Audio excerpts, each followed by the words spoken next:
बता दें, गुरुग्राम में कांग्रेस के वरिष्ठ नेता कैप्टन अजय यादव ने अपनी ही पार्टी के प्रदेश प्रभारी दीपक बाबरिया की कार्यशैली पर बड़ा सवाल खड़ा किया है। उन्होंने कहा कि हार की जानकारी हाईकमान से क्यों छुपाई गई, हाईकमान को इस पर संज्ञान लेना चाहिए। दीपक बाबरिया जी अगर कहते हैं कि मेरी तबीयत खराब थी और मैं जो है उसमें आईसीयू में था या मैं आइसोलेशन में था, तो ये बाहर निकल के उन्होंने उसी दिन प्रेस कॉन्फ्रेंस करनी चाहिए थी, अपने वहां बुला ली होती प्रेस कॉन्फ्रेंस, और ताकि उसका संज्ञान हम उसी दिन लेते। अब जाग रहे हैं जब परिणाम आ लिए हैं, तो ये बहुत ही दुर्भाग्यपूर्ण, और इसके पर तो केंद्र अपने हाईकमांड को संज्ञान लेना चाहिए कि उन्होंने इतनी बड़ी बात, और वो कहते हैं कि अगर मैं जिस व्यक्ति ने मुझे मैसेज किया है उसका मर्डर हो जाएगा। अरे भैया, जब लोकतंत्र की रक्षा करनी है तो भाई कोई कुर्बानी भी दी जाती है। अगर आपको पता है किस व्यक्ति ने आपको दिया तो उसका नाम उजागर करें, क्यों नहीं करते उसका नाम उजागर, और उसका फिर जो है सीबीआई या जो इनकी जो संस्थाएं हैं उनको उसका नाम दिया जाए ताकि उसके ऊपर कार्रवाई हो। ये तो जो खुलासा किया है ये आश्चर्यचकित मुझे कर रहा है कि उन्होंने इस इतनी महत्वपूर्ण जानकारी को छिपा के क्यों रखी। इसका संज्ञान जो है हाईकमान को लेना चाहिए। तो देखिए, कैप्टन अजय यादव ने बड़ा बयान दिया है। जो उदय भान ने जनता टीवी पर बड़ा खुलासा किया था उन मैसेजेस का जो फोन पर आए थे दीपक बाबरिया के, कि उन मैसेजेस के द्वारा ये कहा गया था कि काफी ऐसी सीटें हैं विधानसभा की जिन पर कांग्रेस पिछड़ने वाली है और ईवीएम हैक की जाएगी और भारतीय जनता पार्टी उन सीटों पर जीत हासिल करेगी। इसके बाद अब कांग्रेस पार्टी में से ही सवाल खड़े होने शुरू हो गए हैं। कैप्टन अजय यादव ने इसके खिलाफ बयान देते हुए काफी बड़ी बातें कही है। कहा है कि तबीयत यदि खराब थी दीपक बाबरिया की तो प्रेस कॉन्फ्रेंस करनी चाहिए थी। चुनाव परिणाम से पहले जानकारी पार्टी को इस बात की क्यों नहीं दी गई, मैसेज आए थे तो इस बात का खुलासा पार्टी तक करना चाहिए था। तो आपको बता दें कि कांग्रेस पार्टी अपनी हार को लेकर मंथन कर रही है, लेकिन इस बीच कांग्रेस प्रदेश अध्यक्ष उदय भान के एक सनसनीखेज दावे के बाद अब मामला एक बार फिर ईवीएम की हैकिंग पर आकर रुक गया है। कांग्रेस प्रदेश अध्यक्ष ने बयान दिया जिसे लेकर बीजेपी भी निशाना साध रही है, लेकिन बीजेपी के साथ साथ खुद कांग्रेस के नेता ही सवाल खड़े कर रहे हैं अपने ही दल के नेताओं के ऊपर, और उसमें सबसे ऊपर नाम है कांग्रेस पार्टी के प्रभारी दीपक बाबरिया का, जो मतदान से काफी दिनों पहले ही बीमार पड़ गए जब प्रक्रिया चल रही थी उम्मीदवारों के चयन की, और उसके बाद से ही वो लगातार मैदान से बाहर रहे, तस्वीरों में नहीं आए। लेकिन अब इस मामले को लेकर चूंकि अब करीबन 40 दिनों से ज्यादा का वक्त गुजर चुका है, उसके बाद अब कांग्रेस पार्टी मंथन कर रही है, लेकिन हार के मंथनों में जिस तरह से कारण गिनाए जा रहे हैं उसमें आपसी गुटबाजी भी थी, उसमें भीतरघात भी था, उसमें कई नेताओं का प्रचार ना करना भी था, कुछ नेताओं को ज्यादा तवज्जो देना भी था। ये तमाम कारण नेताओं द्वारा गिनाए गए हैं, लेकिन कांग्रेस पार्टी के एक बड़े वर्ग का यह भी मानना है कि ईवीएम में भी कुछ घपला किया गया है और उसके जरिए कांग्रेस पार्टी की जो संभावित जीत थी उसे निश्चित हार में बदल दिया गया। अब इस मुद्दे को लेकर जब ईवीएम पर ठीकरा फोड़ दिया गया, कांग्रेस पार्टी का जो दावा है, तर्क है कि 14 सीटों पर हैकिंग की गई और जो 14 सीटें कांग्रेस को जीतनी थी उन्हें लूज कराया गया, जिसके जरिए कांग्रेस की सरकार नहीं बनी। कांग्रेस इस मामले को लेकर हाई कोर्ट भी रुख कर चुकी है। और हमारे साथ वीरेंद्र चौहान बीजेपी प्रवक्ता जुड़ चुके हैं। चौहान साहब, आपका बहुत स्वागत है जनता टीवी पर। हेलो, आवाज मिल रही है वीरेंद्र सिंह चौहान जी आपको? जी बिल्कुल। सर, कांग्रेस पार्टी ने ईवीएम को लेकर सवाल खड़े किए हैं। कांग्रेस के प्रदेश अध्यक्ष द्वारा ये सनसनीखेज दावा किया गया है, बीजेपी लगातार उस पर पलटवार कर रही है और ये कहा जा रहा है कि हार का ठीकरा ईवीएम पे फोड़ देती है कांग्रेस। लेकिन अब कांग्रेस पार्टी के ही नेता ये कह रहे हैं, कैप्टन अजय यादव का एक बयान आया है और उन्होंने अपने प्रदेश प्रभारी पर ही सवाल खड़े कर दिए हैं। आप ऑपोजिशन में है कांग्रेस के, आप कैसे देखते हैं कांग्रेस पार्टी में जो घमासान मचा हुआ है इसे? देखिए, आप कह रहे हैं कि उन्होंने सनसनीखेज खुलासा किया, मैं कहता हूं उन्होंने हास्यास्पद बात कही है। कांग्रेस पार्टी ने चौहान साहब, आपको आवाज मिल रही है? जी, मुझे आवाज मिल रही है। आपको मेरी आवाज मिल रही है कि नहीं? लगता है वीरेंद्र जी तक आवाज नहीं पहुंच पा रही है। Hello hello hello. हाँ चौहान साहब, आप अपनी बात रखिए। आप जी, क्या मेरी आवाज मिल रही है आपको? जी हाँ चौहान साहब, आपकी आवाज आ रही है, अपनी बात रखें। मैं ये कह रहा हूं कि आप जिसको सनसनीखेज खुलासा कह रहे हैं, मेरे हिसाब से वो हास्यास्पद बात है। कांग्रेस पार्टी अपनी हार का ठीकरा जो ईवीएम पर फोड़कर केवल और केवल जग हंसाई करा रही है, अपनी हंसी उड़वा रही है। मूल बात ये है, वो दो मुहावरे कांग्रेस पार्टी पर कायदे से फिट बैठते हैं। नाच न जाने आंगन टेढ़ा। चुनाव लड़ने के लिए जिस तरह का संगठन चाहिए वो इनके पास नहीं, जैसी लीडरशिप चाहिए उनके पास नहीं, जिस तरह की नीतियां और कार्यक्रम चाहिए वो इनके पास नहीं। और जब चुनाव में लोगों ने इनको नकार दिया लगातार तीसरी बार, तो ये कहते हैं कि ईवीएम में गड़बड़ हो गई। तो जब इनके नेता ये लोगों को कह रहे थे कि हम सत्ता में आए तो अपने रिश्तेदारों के घर भरेंगे, 50 वोट पर एक नौकरी देंगे, रोल नंबर दे देना, हुड्डा साहब को रोल नंबर दे आऊंगा, नौकरी ले आऊंगा, तब वो हरियाणा में भारतीय जनता पार्टी की सरकार बनना सुनिश्चित कर रहे थे जी। लोगों को इन्होंने खुद बताया कि कांग्रेस पार्टी की सरकार आ गई तो लूट मचेगी। हाँ चौहान साहब, ये तो तमाम बयान सुनने को मिले ही थे। एक और सवाल है सर आपसे मेरा, आप जिस तरह से कांग्रेस पार्टी ने एक तरफ ईवीएम पर सवाल उठाए, कांग्रेस के नेता अपने ही नेताओं पर सवाल उठा रहे हैं, ये तो बीजेपी के लिए भी अच्छी स्थिति है। मैं तो कह तो रहा हूं, ये हार गए, हार का कायदे से मंथन नहीं इनसे हो रहा।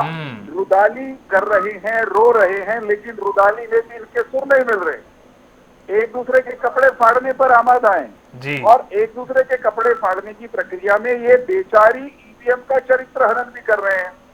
इनसे पूछिए कि खड़गे साहब या इनके जो भी दूसरे नेता ईवीएम पर सवाल उठा रहे हैं, इनके प्रदेश अध्यक्ष हो या प्रभारी हो, कि भाई मेरे जब ईवीएम इनको कर्नाटक में चुनाव जितवाती है, ईवीएम के माध्यम से कांग्रेस की सरकार बनती है, हिमाचल में कांग्रेस की सरकार बनती है, दिल्ली में आम आदमी पार्टी की सरकार बनती है, तो वही ईवीएम कैसे सती सावित्री हो जाती है, जिस पर ये आज सवाल खड़े कर रहे हैं। दूसरी बात, इनकी हालत देखिए कि इनके नेता एक दूसरे पर ही अब कीचड़ की पिचकारियां फेंक रहे हैं। और ये वास्तव में बहुत बड़ा सवाल है कि अगर इनके प्रभारी के पास कोई अर्जी फर्जी और चैट आई भी थी तो वो उन्होंने पुलिस को क्यों नहीं बताई, ठीक है, देश के सामने क्यों नहीं रखी, ठीक है, आज भी उस आदमी का नाम क्यों नहीं है जाकर के किसी पुलिस। बिल्कुल वीरेंद्र सिंह जी आपके सवाल है, जवाब ले लेते हैं। बजरंग दास गर्ग कांग्रेस प्रवक्ता है, वो हमारे साथ जुड़ गए। बजरंग दास गर्ग जी, आपका बहुत बहुत स्वागत है जनता टीवी पर। Thank you madam ji, thank you. Bajrang Das ji, कई सवाल वीरेंद्र सिंह चौहान जी ने किए हैं आपसे, लेकिन सबसे पहले मैं एक सवाल आपसे खुद पूछना चाहूंगी, ये कि जब भी हम गुटबाजी को लेकर बात करते हैं तो आपके पार्टी की तरफ से हमेशा कहा जाता है कि नहीं, हम एक परिवार है, किसी तरह की कोई गुटबाजी नहीं है। आवाज कम आ रही मैडम जी आपकी। हेलो बजरंग दास जी, आवाज मिल पा रही है आपको मेरी? थोड़ी कम आ रही है आपकी आवाज, थोड़ी कम है। ठीक है, आवाज बढ़ाइए। ठीक है। अब बजरंग दास जी, कैप्टन अजय यादव का बयान सामने आया है। इससे पहले प्रदेश अध्यक्ष उदय भान ने कुछ मैसेजेस दिखाए थे जो दीपक बाबरिया के फोन पर आए थे, उसके बाद सवाल खड़े किए हैं कैप्टन अजय यादव ने, नकार दिया है उन मैसेजेस को, कह रहे हैं पहले क्यों नहीं दिखाए। क्या कहेंगे आप इस पर? देखिए, मैंने उदय भान का बयान देखा है, सारा उस समय जो बयान दिया उदय भान जी ने, जो बाबरिया जी ने मैसेज दिए वो देखे हैं। एक्चुअल क्या है, बाबरिया जी का ऑपरेशन हुआ था, बाबरिया बेड रेस्ट पे थे, जब उनके पास मैसेज आया वो बेड रेस्ट पे थे, उन्होंने नहीं देखा। अगले दिन देखा तो उन्होंने मैसेज इनको फॉरवर्ड कर दिया। भाई वो प्रभारी थे, वो देवान जी प्रदेश अध्यक्ष, उन्होंने उस बात को उजागर किया है कि दीपक बाबरिया जी ने ये मैसेज मेरे पास भेजे थे, वो बीमार थे इसलिए वो देख नहीं पाए, ये कोई जरूरी थोड़ी है कोई आदमी बीमार है, मैं भी बीमार हो सकता हूँ, और मैं बीमार हूँ और मुझे तकलीफ है, बेड रेस्ट बता रखा है, उस स्थिति के अंदर मैं मोबाइल चलाऊंगा या मेरा बिल्कुल शरीर ठीक बात है देखूंगा? बजरंग दास जी, आपकी ये- बात ये बिल्कुल कोई ठीक है, आपकी बात ठीक है, लेकिन डेढ़ सवाल ये है कि 40 दिन डेढ़ हो चुके महीना हैं, दीपक इतना लंबा बावरिया समय अपना बीत गया फोन है, चेक सरकार नहीं बन करते, चुकी है, उसके क्या बाद ये इससे ज्यादा मैसेजेस अब हादसा क्यों सबको सामने आ लागू रहे हैं? होती है? ऐसे देखिए, डेढ़ महीना सरकार बनी, इनकी जब सरकार पार्टी के बनने के प्रभारी बाद अपना फोन आई, चेक नहीं करते, उसी झूठ टाइम में बोलते विरोध हैं, किया ये लोग था गुमराह कर रहे हैं कि देश जो को। 99% बैठने की जो बात आई है, कहीं न कहीं ये घोटाला हुआ है। कांग्रेस पार्टी कोई जनता से नहीं आ रही, जी कांग्रेस पार्टी ईवीएम से आ रही है, सबको पता है। आप आज बड़ी बड़ी बातें नहीं, करते गर्ग हैं, साहब मैं आपकी पूछना आपकी बात, चाहता हूं, गर्ग साहब चुनाव आपकी से आपकी बात पहले आपकी वाली बात आ गई। भारतीय गर्ग जनता साहब, पार्टी के 50% नेता, गर्ग साहब, और सवाल ये था। भारतीय जनता पार्टी जी छोड़कर कांग्रेस पार्टी ज्वाइन कर गए थे। ठीक है गर्ग साहब, वो तो आप रोक भी नहीं पाए ना। गर्ग साहब भारतीय आपकी, जनता गर्ग पार्टी साहब अपनी सवाल तो हार सुनिए मान सर। चुके थे, गर्ग हम तो साहब, हार लिए हैं। बजरंग जी आज तक आवाज ऐसी क्या पहुंच पा बात रही है क्या? हुई? अगर जी भारतीय जनता पार्टी में कोई दम होता, बजरंग जी, क्या आप तक तो आवाज सारे पहुंच पा रही है? मंत्री उनके हार गए, एक मंत्री छोड़ दो, टोटल मंत्री उनके हार गए। इसका मतलब क्या समझते हो? पूरा हाल तो था नहीं भारतीय बजरंग जनता दास जी, वो तो पार्टी आपकी बात सही है। सवाल ये था, वीरेंद्र साहब का भी सवाल यही था। ठीक है, उस वक्त समस्या थी, वो समझ आती है, सिंपैथी रखते हैं उस चीज के लिए, लेकिन इतने दिनों गुजर जाने के बाद आप लोगों को विश्वास दिलाएंगे, कैसे दिलाएंगे? आपके खुद के नेता ही सवाल उठा रहे हैं। चलिए ठीक है, प्रेस का काम अलग छोड़ देते हैं, आपके खुद के नेता, वरिष्ठ नेता है कैप्टन अजय यादव, वो कह रहे हैं कि इतने दिनों बाद बोल रहे हैं, संज्ञान तो पार्टी आला कमान को लेना चाहिए। उन्हें कैसे समझाएंगे आप? मैंने देखो जनाब कैप्टन अजय सिंह का बजरंग दास मेरे को एक बात बताना उसका चाहता हूं, भी अगर देखा आप है। मुझे यार, बता- मैं आता हूं, चौहान साहब आपके पास आते हैं, बस 30 सेकंड और। इनको बुलवा लो, ये बीच बीच में बोलने नहीं गर्ग साहब, गर्ग साहब आप अपनी, गर्ग साहब नहीं टोक रहे, वो आप गर्ग साहब अपनी बात रखिए आप। ठीक है अमित मैं बताऊं, कैप्टन अजय सिंह की बात मैंने पूरा ध्यान भी देखा है, उनकी मैंने पूरी बात सुनी है। मैं आपको एक बात बताना चाहता हूँ, जी। ये जनता टीवी ने भी पता है, सारे हरियाणा की का पूरे देश की जनता जानती है, सारे टीवी के चैनल की सर्वे बोलती थी, आम जनता बोलती थी। अगर भारतीय जनता पार्टी के जीतने की स्थिति में होती, भारतीय जनता पार्टी के सैकड़ों सीनियर नेता और हजारों कार्यकर्ता पार्टी छोड़कर कांग्रेस पार्टी ज्वाइन नहीं करते, ये सबको पता है।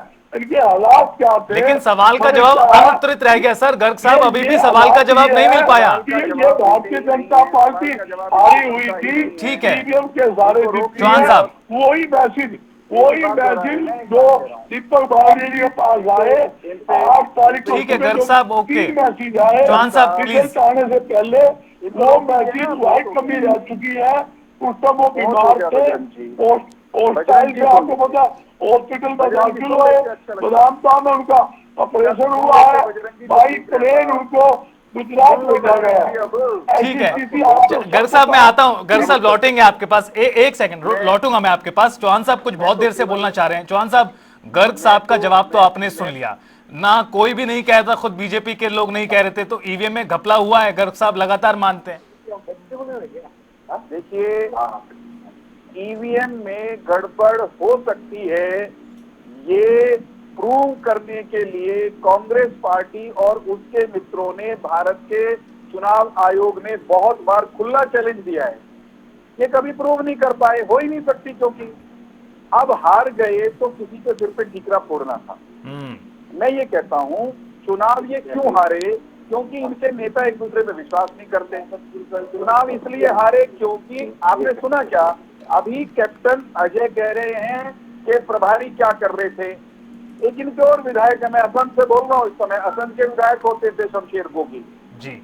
शमशेर सिंह गोगी ने चुनाव के बाद खुद कहा कि ये दीपक बावरिया बीजेपी के एजेंट हैं। मतलब कौन सी पार्टी है ये कांग्रेस पार्टी, जिसके नेता एक दूसरे के साथ नहीं, जिसके कार्यकर्ता एक दूसरे के साथ नहीं, और ये कहते हैं ये चुनाव जीतना चाहते थे हरियाणा का, या हरियाणा की जनता इसको चुनाव जिताने वाली थी। अरे भाई, लुटेरों को, भ्रष्टों को, ठगों को हरियाणा की जनता ने सत्ता से दूर रखना था, तीसरी बार रखा है, चौथी बार भी 29 में जब चुनाव होगा कांग्रेस पार्टी सत्ता के आसपास भी नजर नहीं आएगी। लिख लीजिए बजरंग दास गर्ग जी, मैं भी यहीं रहा और आप भी यहीं रहे, परमपिता परमात्मा आयु दे हम दोनों।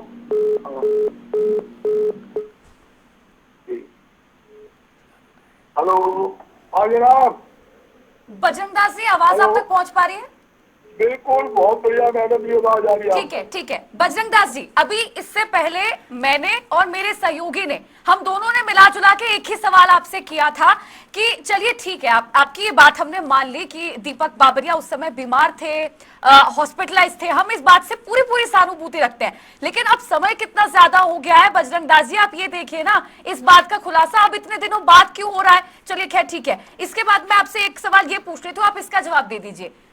आप कहते हैं कि ईवीएम हैक हुई है, जिन राज्यों में कांग्रेस की पार्टी की सरकार है वहां पर क्या ईवीएम हैक नहीं होती? ईवीएम को लेकर आपकी पार्टी इतनी सिलेक्टिव पॉलिटिक्स कैसे करती है? देखिए, जहाँ सरकार की बात है, मैंने आपका सवाल किया, ये तो चलती सरकार जो तोड़ने वाली पार्टी है। इन्होंने तो राजस्थान के विधायक तोड़कर गुड़गांव में ले आए थे और हिमाचल के 6 विधायक चोरी करके पंचकुला में ले आए थे। मध्य प्रदेश की चलती सरकार इन्होंने गिराए, बिहार की जो गठबंधन की सरकार चलती इन्होंने गिराए, महाराष्ट्र की सरकार इन्होंने गिराई। किसकी बात करते हो मैडम जी आप? उनकी बात करते हो? बजरंग दास जी, आप सवाल का जवाब दे ही नहीं रहे। आपसे 2 सवाल किए बजरंग दास जी, और जो कैप्टन अजय यादव है ना, आपकी पार्टी के दिग्गज नेता, वो भी यही सवाल कर रहे हैं पार्टी से। आप जवाब ही नहीं दे रहे, आप जवाब से भटक रहे हैं, आप मुद्दे से भटक रहे हैं बजरंग दास जी। जवाब ना तो सवाल से भटकता, ना जवाब से भटकता।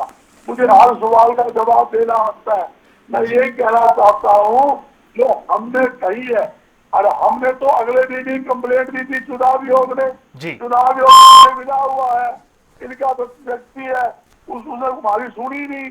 हम सुप्रीम कोर्ट गए, जा रहे हैं, हम अपनी कार्रवाई करेंगे, हम ये प्रूव करेंगे। इन्होंने जो ईवीएम मशीन थी उसमें गड़बड़ है, 99% बैटरी कैसे हो गई? ठीक है गर्ग साहब, ये मतलब अब चूंकि आपकी बात ये ठीक है, आप कांग्रेस पार्टी का जो तर्क और कांग्रेस का जो दावा है कि आप मामले को कोर्ट में लेकर गए हैं, देखते हैं वहां पर कौन कौन से सबूत पेश किए जाते हैं, चूंकि मामले को लेकर तभी थोड़ा और रोशनी पड़ेगी। बहरहाल बजरंग दास गर्ग जी आपका भी और प्रोफेसर बीरेंद्र चौहान साहब आपका भी बहुत बहुत शुक्रिया इस पूरी बातचीत के लिए। तो आपको बता दें कि कांग्रेस के वरिष्ठ नेता कैप्टन अजय यादव हैं, जिन्होंने अपने ही प्रदेश प्रभारी की कार्यशैली पर सवाल खड़े किए हैं। वो कह रहे हैं कि इतने दिनों बाद क्यों आखिरकार ये हार के कारण बताए जा रहे हैं, ये बात छुपाई क्यों गई, इस मामले में संज्ञान पार्टी हाईकमांड को लेना चाहिए।